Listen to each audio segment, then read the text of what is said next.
Uh, I'm interested in building a theory of organisms.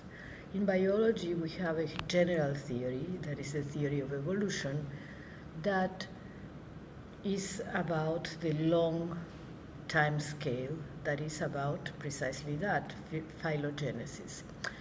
But we do not have a theory that takes care of the life cycle, that is from fertilization to death. Um, Theories are very important because we live in a world, so we are not outside the world.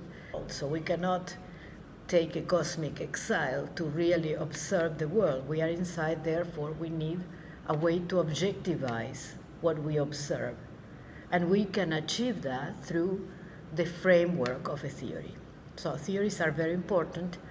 As I said, we have one for a long run, that is phylogenesis, evolution, but we don't have one for organisms. And we are working on this. It's a group of 8 scientists, among them myself, Carlos Sonnenschein, Giuseppe Longo, Mael Monteville, and Matteo Mosio. And we are trying to set principles that could make intelligible this process of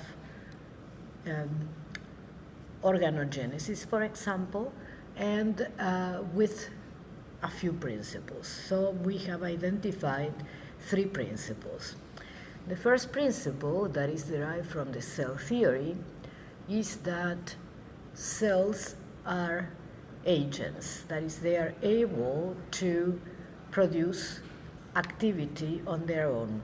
That activity being, for example, movement. Actually, that is how biologists in the past could recognize what is alive from what is not. So these cells that are agent, in conditions in which they have enough nutrients and the conditions adequate for life, they reproduce, that is, they multiply, and they move. So we call that the default state. A cell, given nutrients, will proliferate and move. In proliferating, it will also create variation.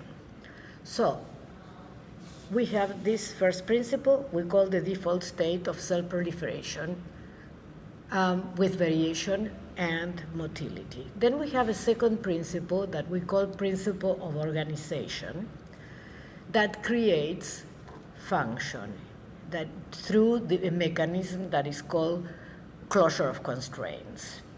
What it means is that in order to have organization, you have to have constraints. The organism is being constrained by a chain of constraints that depend on each other, so that they are closed.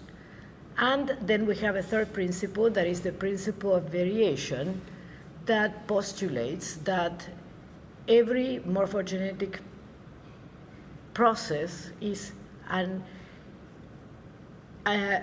non-identical iteration of this morphogenetic event. So that is how you get, for example, the bronchia to form divisions and ramifications, but none of them is identical to the previous one or to the next one.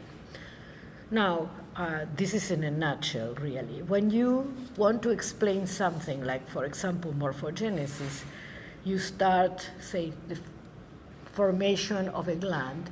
You start with cells in a matrix. So the cells, because they express their default state, will start by proliferating and moving. They will be constrained by each other once several of them are in contact, so the proliferation will slow down.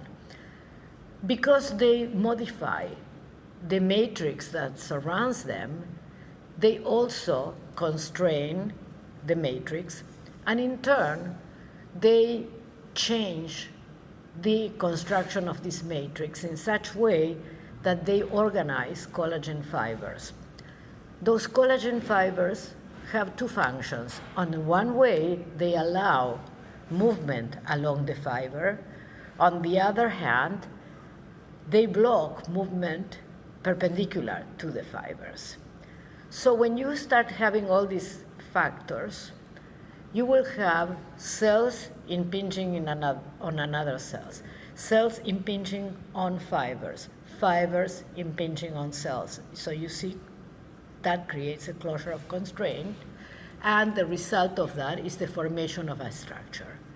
Depending on the qualities of these constraints, the structure could be a spherical organ or structure that is an acinus, or an elongated one that is a duct, and that duct could be just a duct or a branch duct.